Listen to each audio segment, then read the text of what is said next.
I'm Mark Valley, and I have a new podcast where I spot, assess, and have coffee with spies, operators, and agents over stories of action, diplomacy, and intrigue. Check it out at markvalley.com. It's the live drop.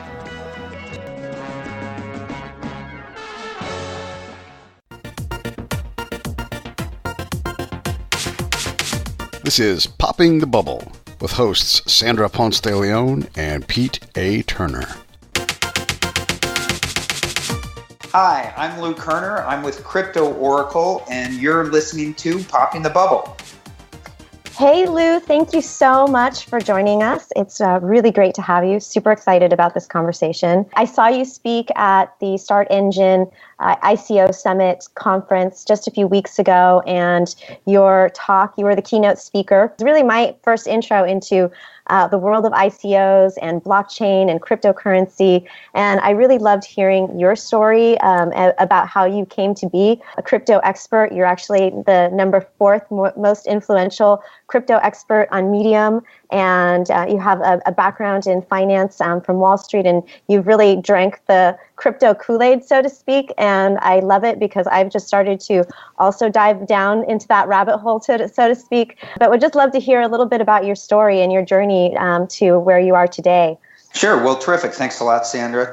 You know, I started my career on Wall Street as an equity analyst, and then I ran a couple internet companies, the most successful of which was the top-level domain .tv, which we licensed from the tiny island of Tuvalu. After that, I angel invested and I became a VC, raised a small fund in 2012. While I was investing in the fund, I became involved in Israel, and over the last 2.5 years, I've been exclusively focused on investing in tech companies founded by Israelis. And I first started getting involved in BitCoin in 2013. I went down the rabbit hole enough that the Wall Street Journal wrote an article on Bitcoin quoting me Wall Street's Bitcoin expert. But right. You know, as I describe it, I looked at the light and looked at the light and looked at the light for 9 months, but I never saw the light. And it was actually on June 29th, I was actually holding a conference call on ICOs, so I could learn about ICOs, when one of the speakers said something that just made everything click. I mean, I'd been doing the work and thinking about it and learning about it, and somebody, one of the speakers said something, and literally it was really like, it felt like I was seeing the crypto light. And it took me about 24 hours to process like this incredible Do you remember what future. It was that he said? I don't even remember what it was. It was Olaf Carlson Wee from Polychain Capital. You know, I get asked what he said as though that was kind of the magic that would let everybody see the crypto light. You know, but in fact, for me, I look at it as that was just the link that I was missing that enabled me to see the crypto light. And you know, it was really as though it felt like I could see the future. And I could see that blockchain and cryptocurrency and smart contracts and decentralization was going to change the world more dramatically than any other technology before. I mean, it's my guess that the amount of disruption and wealth creation will ultimately be 10 to 100x the wealth creation and disruption from the internet. That's amazing. And you were actually at the forefront of also, the first .com boom, because you were an equity analyst and covering companies like Facebook. And now you're seeing this. So are you saying this is even bigger than the first .com boom that you were also a part of? In a lot of ways, this is similar to me, it feels like 1993 internet in that, in 1993, the Netscape browser hadn't even been introduced yet. And so the internet at that time was very hard to use, similar as how crypto is very difficult to use for most people today. But the kind of analogy that I use just for myself is, I kind of feel like the world before the internet was kind of like the solar system, which is massive, and that seemed like everything that would ever be. And then I learned about the internet, and then I felt like the world of possibilities was like the galaxy, which is so much bigger than the solar system, and what could possibly be bigger than the galaxy. But now that I understand and appreciate crypto, it feels like now I've seen the universe, and the possibilities are really infinite. Yeah, I agree. I think that it's just really fascinating to dive into the disruption that blockchain is driving right now. And I think it's pretty interesting, talking about ICOs or ICOs. I don't know exactly what's the right pronunciation. Just talking about this disruption that's happening now in terms of startup investing and really opening up that world to regular people or even accredited investors that didn't necessarily have that kind of access before. But it just seems super exciting. There's been like almost $4 billion invested in ICOs to date. So maybe how is Flight VC involved in the ICO market, or are there specific ICOs that you're particularly interested in? Sure. So Flight VC is a decentralized VC. We've done 174 deals over the last 4 years on AngelList. About 10% of everything on AngelList is us. I run the Israeli Founders Syndicate for Flight, and it's been a great way to raise capital for great companies.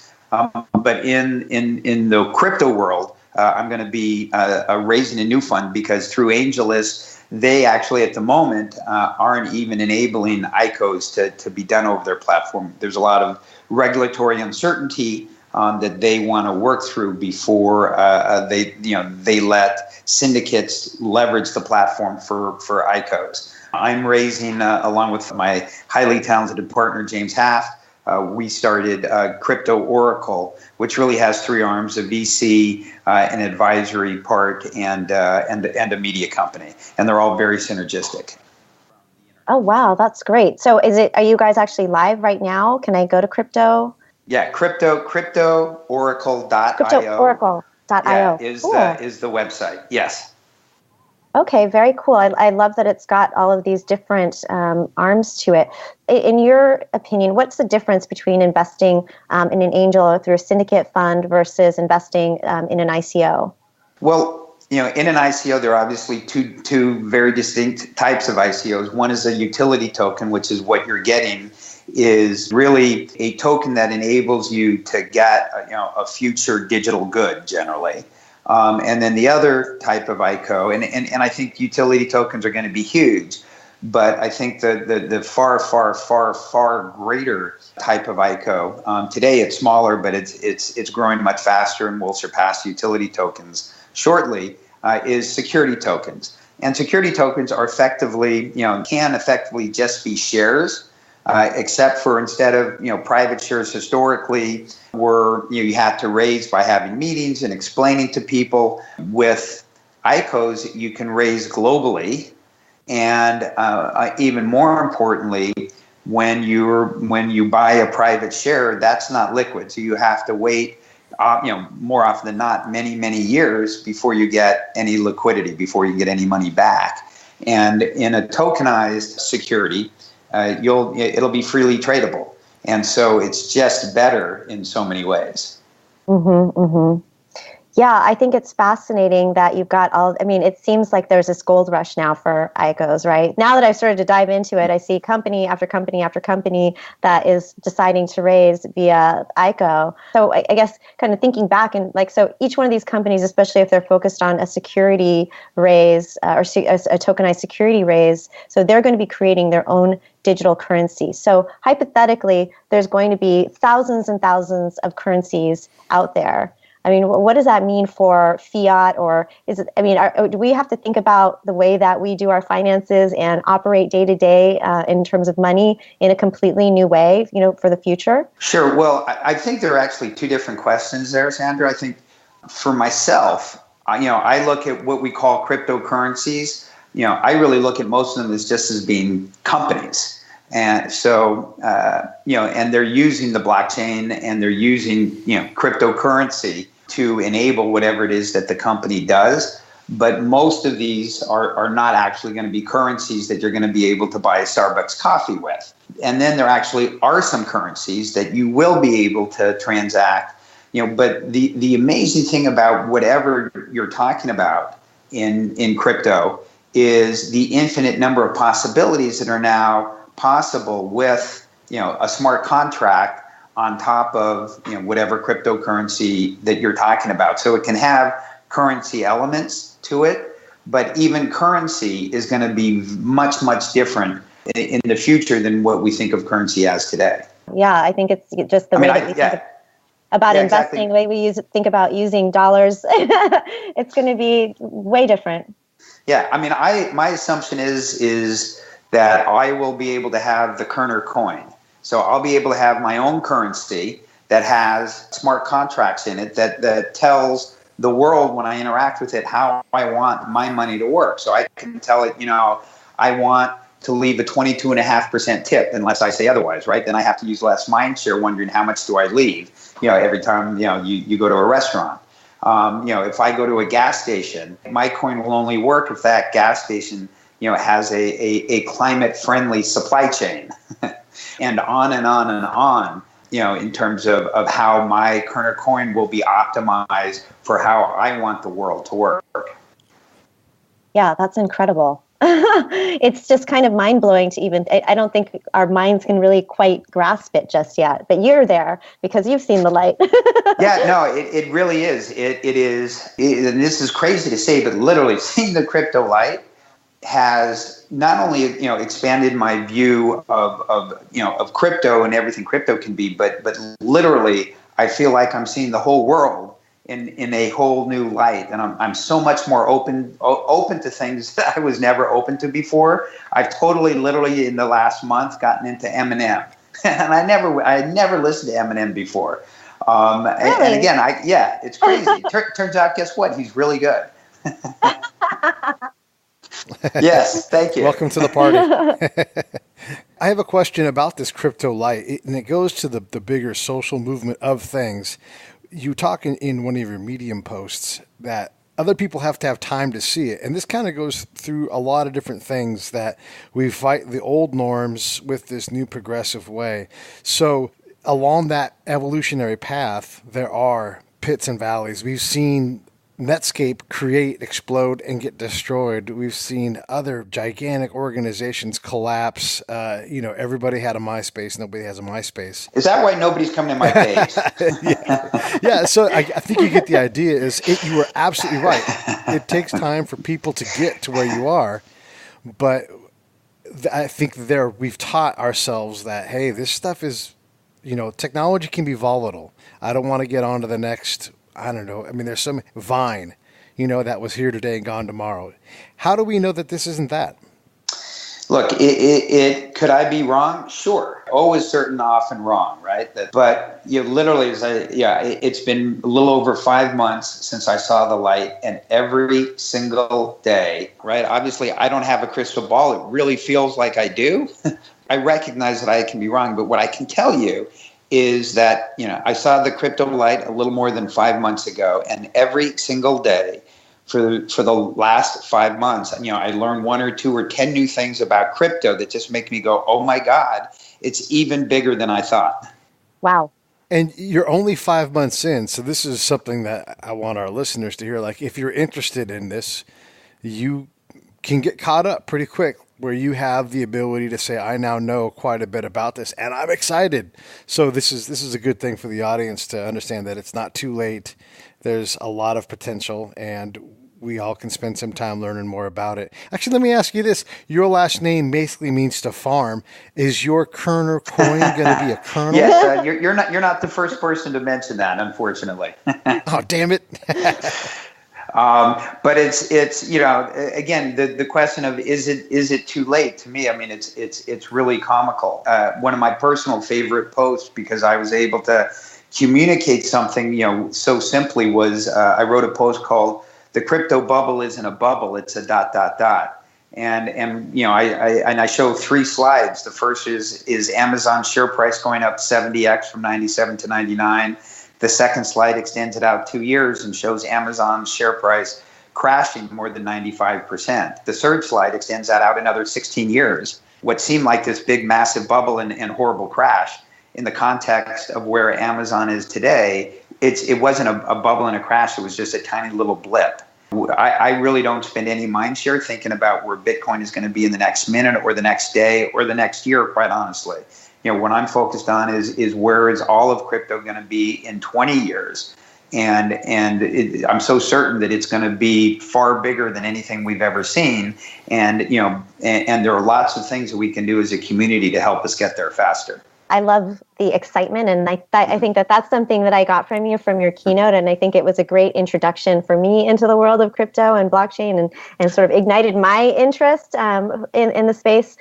So I guess what advice would you give to a newbie, somebody that has no freaking knowledge whatsoever, but they're like, how do I get educated on this? I know that you had a methodology that you used to get yourself educated and up to speed on the space. What would you like? What's the first person, somebody that has no idea but is really eager to learn, should do? Sure. Look, it's a great question. There are kind of crypto for beginners books. What I suggest that everybody does, there's the Medium platform. Medium.com is a blogging platform. And everybody in tech who wants to share their views and be thought leaders writes on the platform. And so instead of traditional media, which is generally writers writing about doers, on the Medium platform, you get doers talking about what they're doing, and guess which is better. And so on Medium, they rank the 50 most influential bloggers on crypto. And so, I suggest that everybody go there. That's what I did when I first started learning. Follow the 50, and every day you will get a treasure trove of information in your email box. And it's work. I mean, the biggest problem is, it turns out, guess what? It's work, and it's a lot of work.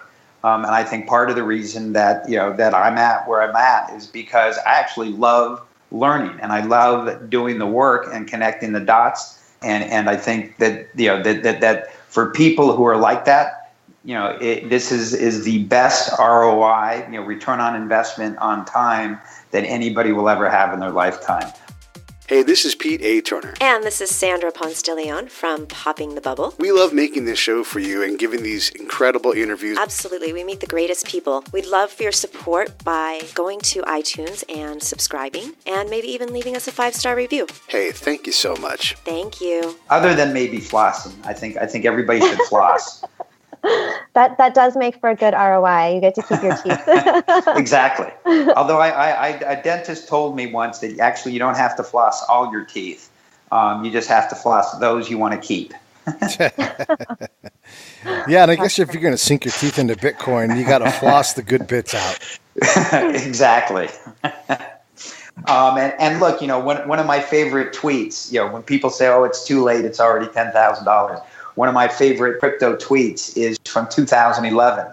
And some guy tweeted, "I can't believe I sold my Bitcoin at 60 cents. It's $8 now." Oh, man. He is probably kicking himself today. Yeah, I would think, yes. If he hasn't slit his throat. Oh, my God. Yeah. I mean, would you suggest somebody, I mean, it's actually past 10,000 at this point. It's at 11,000, I think, the last time I checked. So, I mean, would you suggest somebody invest at this point? Yeah, look, there's actually something called portfolio science, and it's how you optimize returns by investing, and you decide how much risk you want to take. And this is a new asset class, and you probably shouldn't put 100% of your wealth in it. But you decide how much you want to put in, given the risk of it. And there's actually models, Excel models that you can use. And the way you buy any asset is you buy it in a diversified fashion. So today the easiest thing to do is to go to Coinbase, and they sell free coins, and you can buy those if you want to put $1,000 or $10,000 into crypto to start. You can buy those, just market weight them, and depending on their market capitalization. In which case you'd end up with a lot more Bitcoin than you would Ethereum, and a lot more Ethereum than you would Litecoin, which is the third coin. And then every month, put more in. It'll go up, it'll go down, but that is actually how you optimize returns. Because it turns out, guess what? There's nobody is smarter than the market. Nobody, the number of people who time the market and win is pretty small. Mm-hmm, mm-hmm. So what do you think is on the horizon? What do you think is going to come up next and just blow our minds? With regards to my God, literally, my mind gets blown, all the time. I can tell you, and again, it's like I'm still learning about what are really fundamental aspects of what's going on. I would say the last thing that I was totally blown, away by when I first heard about it, and it was literally just a couple of weeks ago, is this idea of zero knowledge proof. In other words, part of what you hear about the blockchain is that corporations are never going to use it because corporations are never going to put the data out there on the blockchain. But zero knowledge proof is a way to prove to people something that you want to prove to them without actually sharing any information with them about that, which sounds totally crazy until you actually understand what it is. And so I've become kind of obsessed with applications for zero knowledge proof the last couple of weeks. Interesting. I mean, I'm still kind of trying to grasp my head around it, actually. Sure. No, it's a hard concept. It is zero knowledge to appreciate. Here's how I try to explain it simply. Imagine that you colorblind guy, and you're trying to prove to him that you have a white ball and a black cue ball, or two cue balls that are of different colors, right? And he can't see the colors, right? So how is it possible that you can convince him that he has two balls of different color? So what you can ask him to do is to put the two balls behind it and show you one of them. And then he shows you the white one. And then you say, okay, now mix them up, put them behind you, mix them up, and now show me another one. And now he knows whether he's showing you the first one or the one you haven't seen yet. And you can then tell him that's, if he shows you the white one again, that's the same one. If he shows you a black one, you go, that's a different one. And he knows what it is, but all he has to do is do that 4 or 5 times, and then he becomes completely, it has been proven to him that he's holding 2 different colored balls, even though he's never seen them. Okay. So the business application being, maybe it's a contract that you're negotiating, and there's some terms that are in question, and you can put those terms out into the blockchain or fax out into the blockchain to get proven as true or not. Well, again, you don't put the information on the blockchain. You say, yes, I have this amount of money. We already know, right? You can go use your debit card and, for a certain amount of money at a gas station, and then let you use it. That doesn't tell you how much money you have, but it tells you have enough to pay that, whatever it is. It's just, an interesting example. Yeah. Okay. Got it. Interesting. So cool. And I also love all the applications for social causes. You recently had a conference call on the blockchain for social good. So what are some of the social good implications that you think are interesting uses for blockchain for social good? You recently had a conference call with some new or some actually existing organizations that are leveraging blockchain. Is there anything in particular there that is particularly exciting to you? Yes. Okay. I think as amazing as all of the disruption and wealth creation that crypto is going to enable, I think the much more amazing part is what it's going to do for social good, what it's going to do for the billions and billions and billions of people on the planet who aren't as lucky as you and I are. And, again, the number of things are almost infinite, but just, one of the applications that, from a social good standpoint, I'm with a company called Horizon State as an example. And Horizon State is putting voting on the blockchain. And, what happens, one of the things that crypto is going to solve for is identity. So UNICEF, who was on the conference call that you were on, said that there are 55 million kids in the world without identity papers. And, obviously their life suffers as a result. In the future, blockchain is going to solve for identity. And in a world in which identity is solved for, then in a world of voting suppression is solved for, because everybody will be able to vote. And, there are many people who believe that we'd have a different president today if it wasn't for voter suppression. So that's just, one example of an infinite number of examples you can come up with about how the world is going to be a better place from a social good standpoint because of crypto. Very, very cool. So exciting. Last week, there was an old GM exec named Bob Lutz who said, Tesla's going out of business. There's nothing they're doing. There's no secret sauce. I remember the same things being said about Amazon back in the mid-90s when they were saying they just sell books. We already have people that sell books.